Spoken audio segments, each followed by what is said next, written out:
দর্শক আমন্ত্রণ যমুনা আইডেস্কে, শুরুতেই জানিয়ে দেব শিরোনামগুলো। ইরাকের কারবালা থেকে ইরানের মাশহাদে পৌঁছেছে আয়াতুল্লাহ আলী খামেনির মরদেহ। শেষ বিদায় জানাতে মানুষের ঢল। আজ আলী রেজার মাজারে হবে দাফন।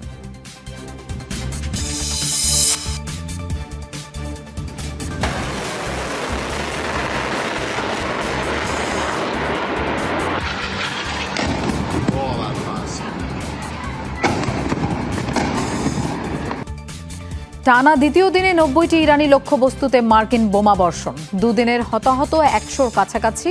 জবাবে কুয়েত ও বাহরাইনের ঘাঁটিতে হামলা। পশ্চিমবঙ্গে নাবালিকা ধর্ষণ ও হত্যার প্রতিবাদে সহিংসতার ঘটনায় গ্রেফতার অন্তত ৪০। অভিযুক্ত প্রভাস মণ্ডলের পুলিশি এনকাউন্টারের তদন্তভার সিআইডির হাতে।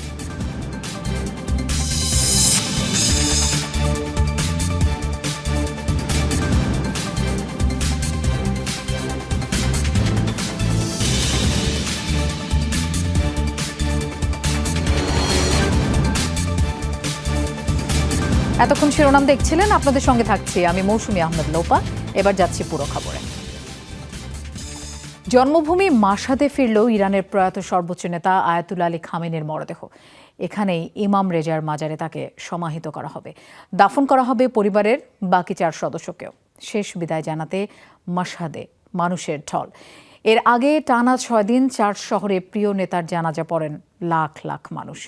দেশের গণ্ডি পেরিয়ে শিয়াদের নেতা বনে যাওয়া খামেনিকে শ্রদ্ধা জানাতে ইরাকের কারবালা ও নাজাফেও ছিল জনস্রোত।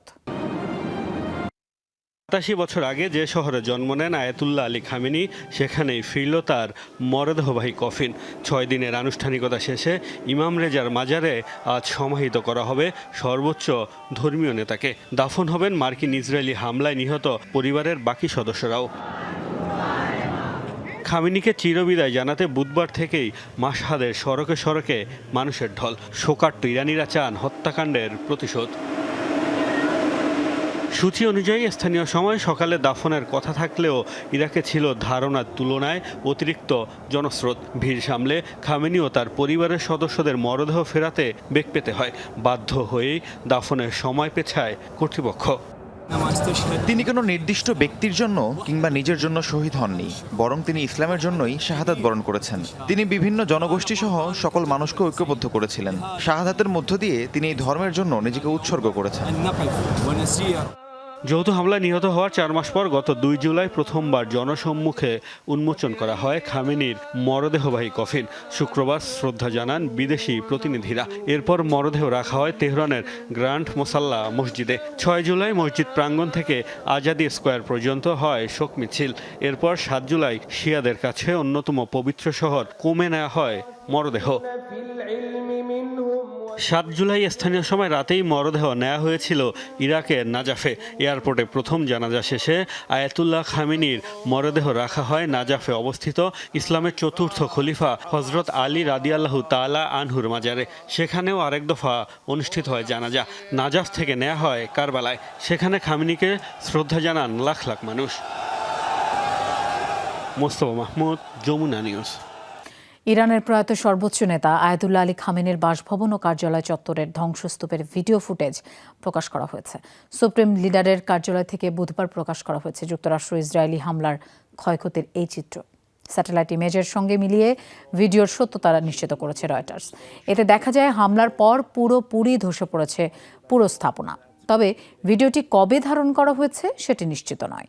এটি এখন পর্যন্ত হামলার পর খামেনির বাসভবন ও কার্যালয়ের সবচেয়ে স্পষ্ট ছবি। গত ২৮ ফেব্রুয়ারি খামেনির অবস্থান লক্ষ্য করে যৌথ হামলা চালানো হয়, যাতে প্রাণ যায় তৎকালীন সর্বোচ্চ নেতা ও তার ১৪ মাস বয়সী নাতনি সহ পরিবারের বেশ কয়েকজন সদস্য। আরও ভয়াবহ রূপ নিয়েছে যুক্তরাষ্ট্র ইরান যুদ্ধ। টানা দ্বিতীয় দিনের মতো ইরানে বোমাবর্ষণ করেছে যুক্তরাষ্ট্র। আঘাত এনেছে ৯০টি লক্ষ্যবস্তুতে। দক্ষিণ পূর্বাঞ্চল পর্যন্ত বেড়েছে অভিযানের পরিধি। ৫ প্রদেশে দুদিনে প্রাণহানির শিকার ১৪ জন, আহত ৭৮ জন। পাল্টা জবাব দিয়েছে ইরানও হামলা চালিয়েছে কুয়েত ও বাহরাইনের মার্কিন ঘাঁটিতে। আক্রান্ত একাধিক সামরিক স্থাপনা।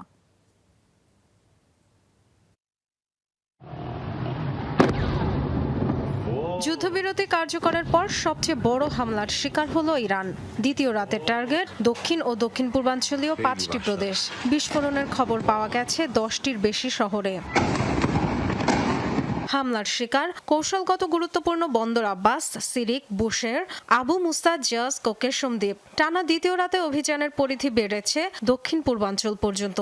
বোমা ফেলেছে ইরান শার, কোনারাক ও সাবাহারেও। টার্গেট করা হয়েছে আকাশ প্রতিরক্ষা ব্যবস্থা, উপকূলীয় রাডার, মিসাইল ও ড্রোন সংরক্ষণাগার। সামরিক স্থাপনার পাশাপাশি বেসামরিক এলাকা, হাসপাতাল, বিমানবন্দর ও নৌ ট্রাফিক কন্ট্রোল সেন্টারেও হয়েছে হামলা। মাশহাদের কাছাকাছি 2টি সেতুও বিধ্বস্ত হয়েছে। হরমুজ প্রণালীতে নৌ চলাচলের স্বাধীনতায় হুমকি তৈরির অভিযোগে প্রেসিডেন্ট ডোনাল্ড ট্রাম্পের নির্দেশে অভিযান চলবে বলে জানিয়েছে মার্কিন সেন্ট্রাল কমান্ড। ড্রোন ও মিসাইল দিয়ে যুক্তরাষ্ট্রকে পাল্টা জবাব দিয়েছে ইরানও। কুয়েতে ক্যাম্প আরিফজান ঘাঁটি ও আলী আল সালেম বিমান ঘাঁটির লক্ষ্য করে ক্ষেপণাস্ত্র ছুড়েছে আইআরজিসি। বাহরাইনে টার্গেট করা হয়েছে জুফায়ের ও শেখ ইসা ঘাঁটি। দেশটিতে মার্কিন 5ম নৌবহরের ঘাঁটি থেকেও ধোঁয়া উঠতে দেখা গেছে। শোনা গেছে একাধিক জোরালো বিস্ফোরণের আওয়াজ। গেল সোমবার মার্কিন নৌবাহিনীর সহায়তায় ওমানি রুট দিয়ে হরমুজ পার হওয়ার চেষ্টা করায় 3টি বাণিজ্যিক জাহাজ লক্ষ্য করে মিসাইল ছুড়েছিল ইরান। জবাবে মঙ্গলবার ইরানের দক্ষিণাঞ্চলে হামলা শুরু করে যুক্তরাষ্ট্র। ডরোথি অস্ট্রিন, যমুনা নিউজ। হরমুজ প্রণালী ঘিরে যুক্তরাষ্ট্র ইরান সংঘাত স্থায়ী হতে পারে কয়েক সপ্তাহ পর্যন্ত। হোয়াইট হাউস কর্মকর্তাদের বরাতে এমন শঙ্কার কথা জানিয়েছে মার্কিন গণমাধ্যম এক্সিওস। যুদ্ধ নিয়ে অনমনীয় অবস্থানের কথা জানান দিয়েছে দুই দেশের নেতারাও। 20 গুণ বেশি শক্তিতে ইরানের হামলার জবাব দেওয়ার হুঁশিয়ারি দিয়েছেন মার্কিন প্রেসিডেন্ট ডোনাল্ড ট্রাম্প। প্রতিশ্রুতি ভঙ্গের মূল্য দিতে হবে ওয়াশিংটনকে, আঘাত করলে পেতে হবে পাল্টা আঘাত, এমন হুমকি দিয়েছেন ইরানের পার্লামেন্ট স্পিকার বাঘের কালিভা। আবারও মুখোমুখি সংঘর্ষে যুক্তরাষ্ট্র ইরান। হরমুজ প্রণালীকে ঘিরে অনমনীয় সুর দুপক্ষেরই। হোয়াইট হাউসের কর্মকর্তাদের সূত্রে মার্কিন সংবাদ মাধ্যম এক্সিওস জানিয়েছে দীর্ঘমেয়াদী সংঘাতের প্রস্তুতি নিচ্ছে যুক্তরাষ্ট্র। ইরানের পরবর্তী পদক্ষেপের উপর নির্ভর করে পাল্টাপাল্টি হামলা গড়াতে পারে কয়েক সপ্তাহ পর্যন্ত। ইরানের প্রতিটি হামলার জবাব আরও 20 গুণ শক্তিতে ফেরত দেওয়ার হুঁশিয়ারি দিয়েছেন মার্কিন প্রেসিডেন্ট ডোনাল্ড ট্রাম্প। আবারও জোরদার অভিযান চালানো হবে বলেও জানান। তাদের প্রতিটি আঘাতের বিপরীতে আমরা 20টি আঘাত করেছি। এভাবে যখনই আমাদের উপর হামলা হবে 20 গুণ জবাব দেব। যখনই আক্রমণ করেছে তার চেয়ে অনেক বেশি জোরালো জবাব দিয়েছি। জবাবে যুক্তরাষ্ট্রের প্রতি কড়া বার্তা দিয়েছেন ইরানের পার্লামেন্ট স্পিকার মোহাম্মদ বাঘের গালিবাফ। সামাজিক যোগাযোগ মাধ্যম এক্সে তিনি বলেন, যুক্তরাষ্ট্র এখনো শেখেনি যে হুমকি ও প্রতিশ্রুতি ভঙ্গের মূল্য দিতে হয়। আঘাত করলে পাল্টা আঘাত পাবে মার্কিন বাহিনী। এছাড়া তিনি জানান, হরমুজ প্রণালী খুলবে শুধু ইরানের ব্যবস্থাপনায়, যুক্তরাষ্ট্রের হুমকিতে নয়।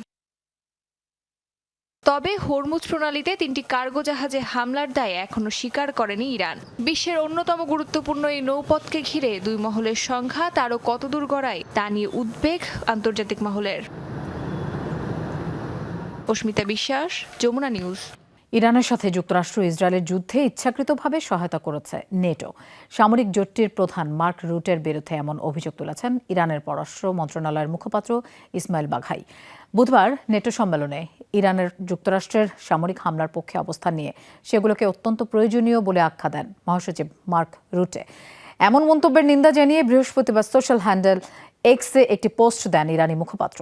এতে মার্কিন ও ইসরায়েলি আগ্রাসনের সহায়তায় নেটো ও ইউরোপীয় দেশগুলোকে অভিযুক্ত করেন তিনি। দাবি করেন, নেটো মহাসচিবের আত্মস্বীকৃত মন্তব্যগুলোই নিশ্চিত করে যে সংঘাত চলাকালে ইউরোপ নিরপেক্ষ ছিল না।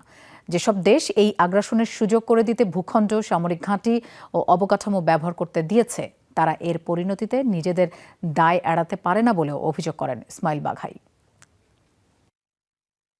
যুদ্ধবিরতি লঙ্ঘন করে আবারও গাজা ও লেবাননে নৃশংস হামলা চালিয়েছে ইসরায়েল। গাজায় একদিনের অভিযানে প্রাণ গেছে অন্তত 8 জনের। লেবাননেও প্রাণহানির শিকার 2 জন। বুধবার গাজার একাধিক অঞ্চলে হামলা চালিয়েছে আইডিএফ। প্রাণহানির পাশাপাশি আহতও হয়েছে কয়েকজন।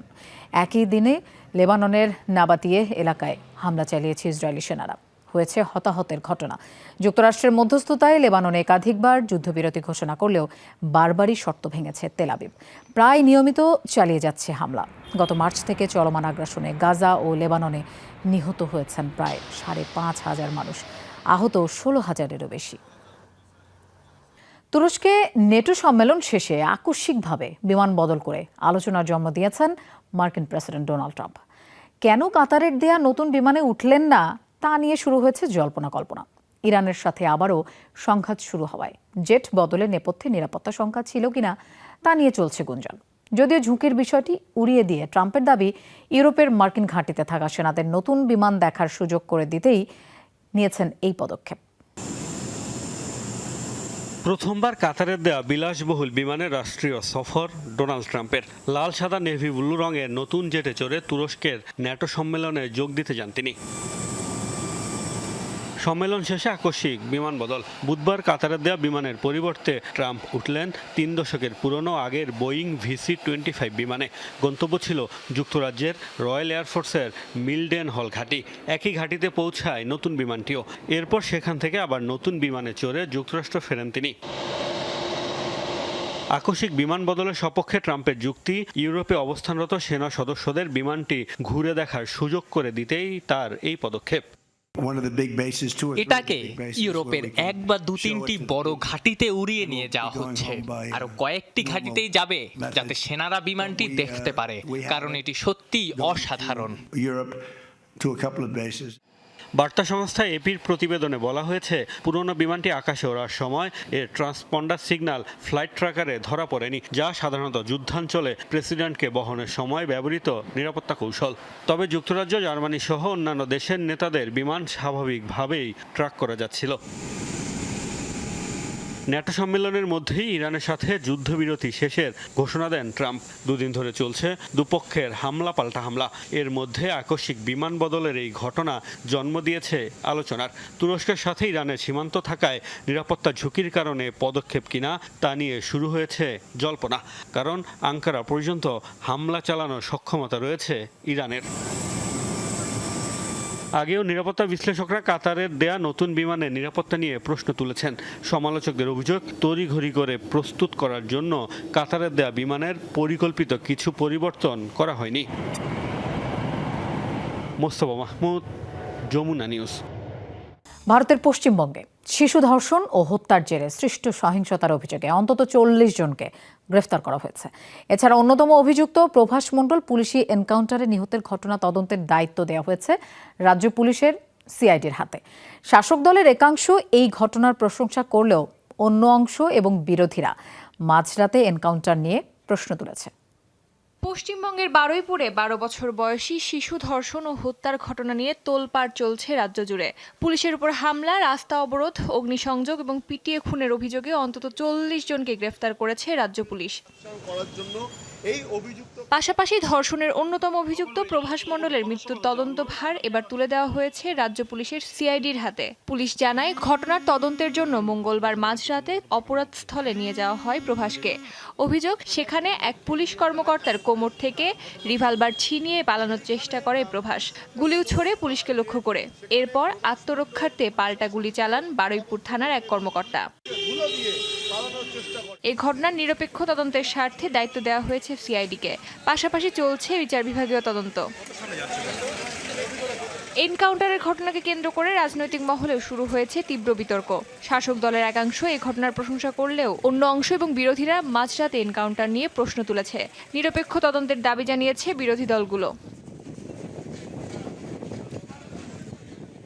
এদিকে শিশু ধর্ষণ ও হত্যাকাণ্ডের পর এলাকায় নিরাপত্তা আরও জোরদার করতে সূর্যপুর এলাকায় নতুন একটি পুলিশ ফাঁড়ি স্থাপনের উদ্যোগ নেওয়া হয়েছে। উল্লেখ্য, গত 4 জুলাই নিখোঁজ হওয়ার একদিন পর বারুইপুরের একটি পুকুর থেকে ওই শিশুর মরদেহ উদ্ধার করা হয়। অভিযোগ, তাকে ধর্ষণের পর হত্যা করা হয়েছে। ঘটনার পর ক্ষুব্ধ জনতার গণপিটুনিতে অন্যতম এক অভিযুক্তের মৃত্যু হয়। এর জেরে বিক্ষোভ ও রেল অবরোধে অচল হয়ে পড়ে এলাকা। পরে পুলিশ ও কেন্দ্রীয় বাহিনী পরিস্থিতি নিয়ন্ত্রণে আনে। অস্মিতা বিশ্বাস, যমুনা নিউজ। পারমাণবিক জ্বালানি শিল্পে ব্যবহারের জন্য ভারতকে ইউরেনিয়াম দেবে অস্ট্রেলিয়া। বৃহস্পতিবার এই সংক্রান্ত একটি ঐতিহাসিক চুক্তি স্বাক্ষর করেন দুই দেশের প্রধানমন্ত্রী নরেন্দ্র মোদী এবং অ্যান্থনি আলবানিজ। চুক্তি অনুযায়ী শুধুমাত্র শান্তিপূর্ণ ব্যবহারের জন্য অস্ট্রেলিয়ার কাছ থেকে ইউরেনিয়াম কিনবে ভারত। তবে কোন সময়ের ব্যবধানে ঠিক কী পরিমাণ ইউরেনিয়াম কেনা হবে তা স্পষ্ট করা হয়নি চুক্তিতে। 2047 সালের মধ্যে 100 গিগাওয়াট পারমাণবিক বিদ্যুৎ উৎপাদনের লক্ষ্যমাত্রা পূরণে দীর্ঘদিন ধরেই দেশটির সমৃদ্ধ ইউরেনিয়াম ভান্ডারের দিকে নজর নয়াদিল্লির। 2014 সালে উভয় দেশই একটি পারমাণবিক সহযোগিতা চুক্তিতে সম্মত হয়েছিল। তা সত্ত্বেও সীমিত রাখা হয় ইউরেনিয়াম রফতানি। মূলত সরবরাহ করা ইউরেনিয়াম কেবল বিদ্যুৎ উৎপাদনেই ব্যবহৃত হবে কিনা তা নিয়ে উদ্বেগ তৈরি হয়েছিল অস্ট্রেলিয়া ভারতের। পাকিস্তানের সহিংসতাপ্রবণ বেলুচিস্তান প্রদেশে গেল 3 দিনে নিরাপত্তা অভিযানে প্রায় 100 জনের প্রাণহানি হয়েছে। এদের মধ্যে 42 জন পুলিশ ও সেনা সদস্য এবং 54 জনকে চিহ্নিত করা হয়েছে বিচ্ছিন্নতাবাদী গোষ্ঠীর সদস্য হিসেবে। তাদের বেশিরভাগই নিষিদ্ধ ঘোষিত বালুচ লিবারেশন আর্মি ও তেহরিকি তালেবানের সদস্য। এক প্রেস ব্রিফিংয়ে এসব তথ্য জানায় পাকিস্তান ISPR। গেল 72 ঘণ্টায় বেলুচিস্তানের আফগান সীমান্তবর্তী বিভিন্ন চেকপোস্ট ও অঞ্চলে 3টি বড় ধরনের অভিযান চালায় পাক নিরাপত্তা বাহিনী। যৌথ অভিযানে অংশ নেয় পাকিস্তান সেনাবাহিনী ও পুলিশের সদস্যরা।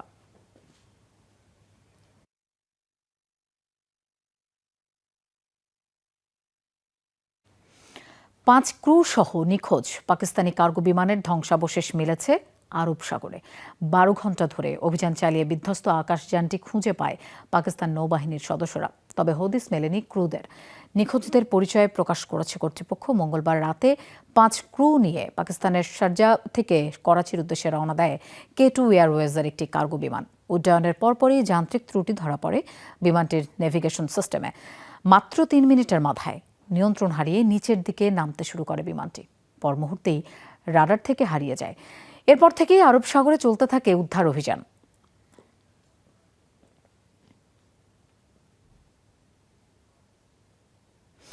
ইসরায়েল ও যুক্তরাষ্ট্রের জন্য গোপনে সোমালিল্যান্ডে সামরিক ঘাঁটি বানাচ্ছে সংযুক্ত আরব আমিরাত। ফরাসি সংবাদ মাধ্যম লেমন্ডে প্রকাশ করেছে চাঞ্চল্যকর এই তথ্য। স্যাটেলাইট ইমেজ বিশ্লেষণে গণমাধ্যমটি জানিয়েছে দেশটির বারবেরা বিমানবন্দরে গেল অক্টোবর থেকে চলছে সম্প্রসারণের কাজ। লোহিত সাগরের দক্ষিণের প্রবেশপথ হিসেবে পরিচিত বারবেরা বন্দর বিশ্বের সব দেশেরই আগ্রহের কেন্দ্রে। হুতিদের ঠেকাতে দীর্ঘদিন ধরেই সোমালিল্যান্ডে নজর ইসরায়েলের। সোমালিল্যান্ড সোমালিয়ার বিতর্কিত এই ভূখণ্ডের বারবেরা বন্দর পরিচিত লোহিত সাগরের দক্ষিণাঞ্চলের প্রবেশপথ হিসেবে।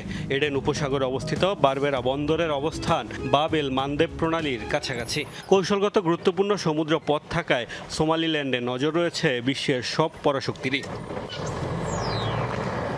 1991 সাল থেকেই নিজেদের স্বাধীন দাবি করে আসছে সোমালিল্যান্ড, যদিও মেলেনি আন্তর্জাতিক স্বীকৃতি। কোনো নিয়মনীতির তোয়াক্কা না করেই অবশ্য তাদের গত বছরের শেষ দিকে রাষ্ট্র হিসেবে স্বীকৃতি দিয়ে বিতর্কের জন্ম দিয়েছে ইসরায়েল।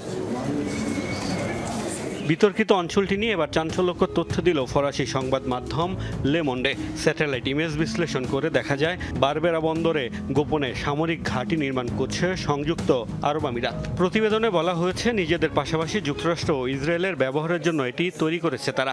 মূলত হুতিদের বিরুদ্ধে ব্যবহারের জন্য সোমালিল্যান্ডের ভূখণ্ডে নজর রয়েছে তেল আবিবের। গণমাধ্যমটি জানায় বারবেরা শহরের কেন্দ্র থেকে 7 কিলোমিটার দূরে অবস্থিত বিমানবন্দরের সম্প্রসারণ চলছে গত বছরের অক্টোবর থেকে। এখন পর্যন্ত 18টি ট্রেঞ্চ বা পরিখা খননের তথ্য মিলেছে। ভূগর্ভস্থ সব কাঠামো গোলাবারুদ রাখার স্থান বা জ্বালানি ট্যাঙ্কার হিসেবে ব্যবহার করা হতে পারে বলে ধারণা করছেন ইউরোপের সামরিক বিশ্লেষকরা। যদিও ঘাঁটি নির্মাণের তথ্যকে মিথ্যা দাবি করেছে সোমালিল্যান্ড কর্তৃপক্ষ। বারবেরা বন্দর পরিচালনা ও রক্ষণাবেক্ষণের দায়িত্বে রয়েছে আবুধাবির বিতর্কিত প্রতিষ্ঠান ডিপি ওয়ার্ল্ড। অভিযোগ রয়েছে অতীতে হুতি বিরোধী অভিযানে এই বন্দর ব্যবহার করেছে মধ্যপ্রাচ্যের দেশটি। মোস্তফা মাহমুদ, যমুনা নিউজ। ইসরায়েলে একটি বিউটি পার্লারে বিষাক্ত গ্যাসে আক্রান্ত হয়ে অসুস্থ হয়ে পড়েছেন 18 নারী। বুধবার পূর্ব জেরুজালেমে এই ঘটনা হয়। কর্তৃপক্ষ জানায় বিউটি পার্লারটিতে সেবা নিতে যান বেশ কয়েকজন নারী। সেখানে থাকা জেনারেটর থেকে কার্বন মনোঅক্সাইড গ্যাস নির্গত হলে এক পর্যায়ে ভেতরে থাকা নারীরা অসুস্থ হয়ে পড়েন। পরে তদন্ত করে দেখা যায় জেনারেটরের গ্যাসের সিলিন্ডারে ত্রুটি ছিল। সেখান থেকে বিষাক্ত কার্বন মনোঅক্সাইড গ্যাস নির্গত হয়। আক্রান্তদের দ্রুত হাসপাতালে নেওয়া হয়। আর এই ঘটনায় গ্রেফতার করা হয়েছে বিউটি পার্লারটির মালিক সহ 3 জনকে।